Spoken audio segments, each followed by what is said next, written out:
Can I tell you a chicken story? No, I'm not talking about Chicken Run 2, which is out on Netflix, by the way. Really good if you haven't seen it. I'm talking about my own chicken story. It's involved a lot of emotions, ups, downs, good, bad, and happy. All right, so this chicken story started about 6 months ago when I was in the grocery store and realized for the 3 cartons of eggs I was gonna buy, it was gonna be over 20 bucks. And it hit me and I'm like, what am I doing? I grew up in Liberia, in Africa. We didn't go to grocery stores to buy common products like that. We raised our own chickens and we produce our own foods. But dude, since I've been modernized now, I was losing touch of that. So it led me on a hell-bent research on how I could start my own backyard chicken coop. Now, the research was phenomenal. I learned so much, but guess what? Not enough. Because hastily, I went and I got my first 7 birds, threw some ragtag stuff together, and I was in full action, ready to take care of the birds and produce my own eggs. Initially, everything was going perfectly. It was fine. The birds, my original flock, was producing adequate enough eggs to sustain my needs and my household needs. And that was about 12 eggs a day with 7 birds, which was phenomenal, right? And those birds, for the first flock, were very nice, very chill. They were even viral. I started making videos on Instagram with them. I would be like, come on girls, and they would all run to me. It was a great time. But due to my lack of experience, one day I came out before a run, I opened the makeshift flock that I had, coop that I had, and it was just a massacre.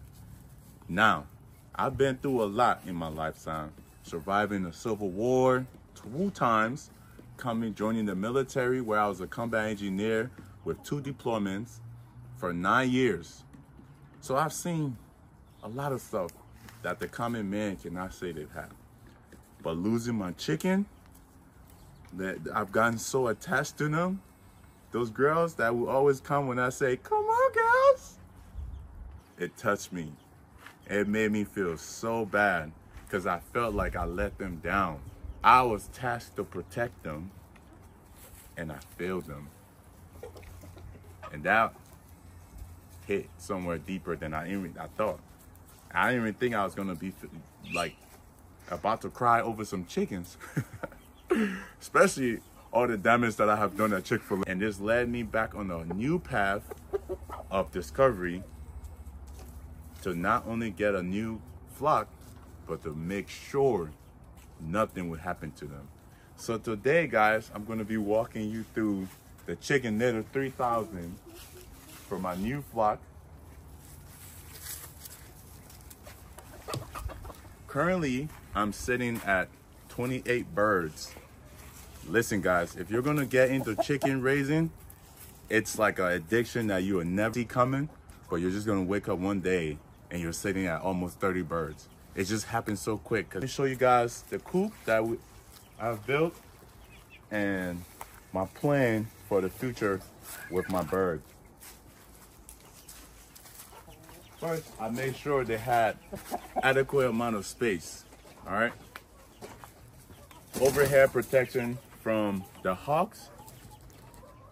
Below protections from the lower predators, because that's what happened with my old girls. I had some possums that came and literally dug under the coop.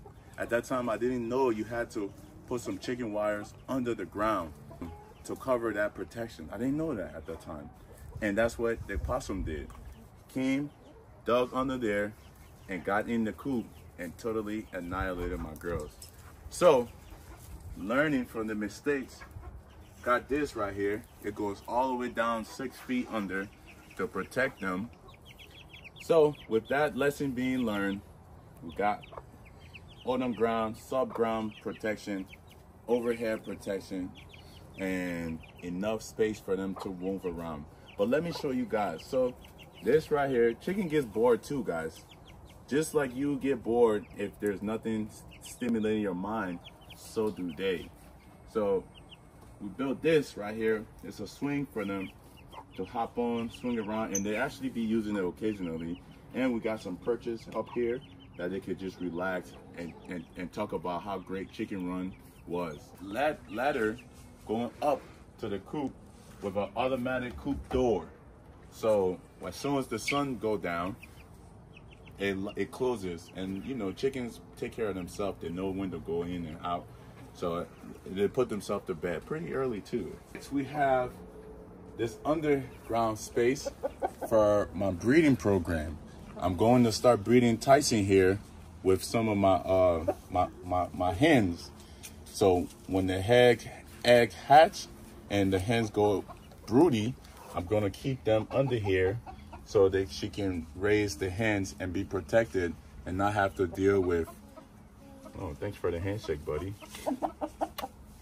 And not have to deal with the other girls pecking on the hens, because chickens are very territorial and they always like to establish the pecking order. We have the internal coop. You can see we have 2 perches for the chicken, so they have enough space to sleep. Pine saw freshly. We have 3. Oh wow, and one of them just laid a brand new egg. It's still warm. That's the video is being recorded. 3 nesting area to lay their eggs and be comfortable. And some of them sleep over there as well too. But I have this compartment here.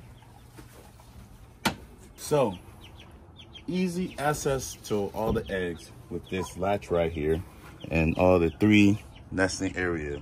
So there's no stress at getting the eggs. And that was the lesson I learned from the first flock that I had. You need locks. So now, even if a predator magically happened to get in here, they still got to go through the security system that the coop itself has, which everything locks. And another thing I realized was to leave space between the coop and the back, because a lot of the birds will go and get stuck back there. And me being a pretty decent sized gentleman, 6'4", 240, I would not be able to get back there. It was just a hassle. But you know, life is all about learning and then perfecting it. It's not about the mistakes you made, it's making the same mistake twice. That's when it becomes a problem. All right guys, let me show you my breeding area.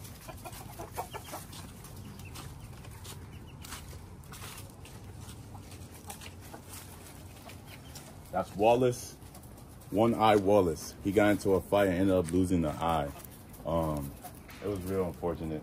Let me see if I can introduce him to you guys.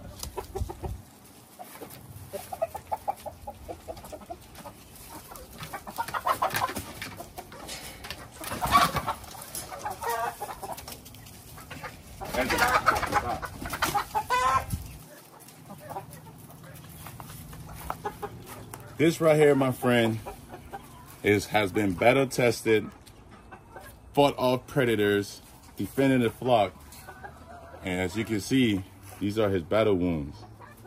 He lost an eye due to a predator attack, and he defended the flock. So that's why you see I have him in there with 2 girls, because I'm gonna be breeding him. He deserved that. He's earned that right. But we call him One-Eye Wallace now. He used to just be Wallace, but we call him One-Eye Wallace now. He's the hero of the flock. But also Tyson helps a lot too now, especially with him in the breeding program.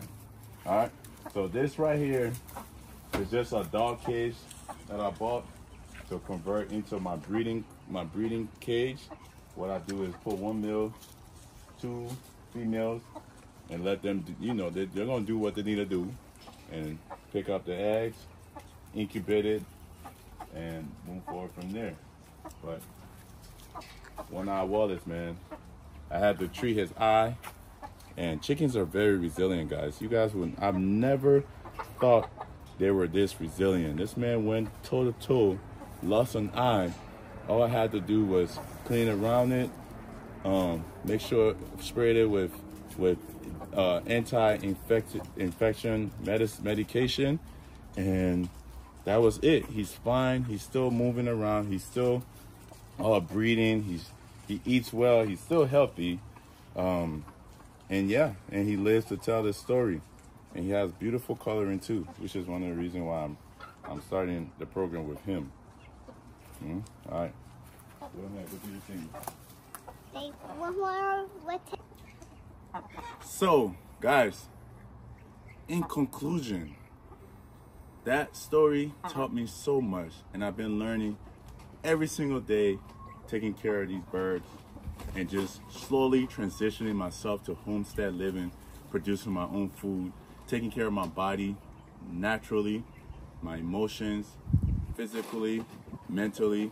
You know, that's the goal in life, for me at least, is to just be well-rounded, balanced, and all-inclusive holistically, all right? And it started with me getting these birds and taking care of them and producing my own eggs. Now with 28 birds, I'm producing enough to run a whole grocery store. But I consume a lot as well. And the dogs, I was telling you guys in another video how much eggs the dogs consume. So that the production is sufficient enough for my household, for my family, and myself. But yes, I learned that lesson in responsibility, protection, and unlike Chicken Run too, my birds love being here because they get everything they need. They're taken care of, they're cherished, and I don't eat them specifically. I just eat the eggs right now. Maybe eventually when I completely cut myself off from the grocery stores, maybe we'll go down that path. But for now, all they do is produce egg for me and breed as of now. So, and it's been a great life lesson. I'm learning so much about caring and responsibility, and educating myself on food production as well too. There's so much I've learned just being around these birds. But yeah, guys, this is it. 2024 is gonna be my YouTube year.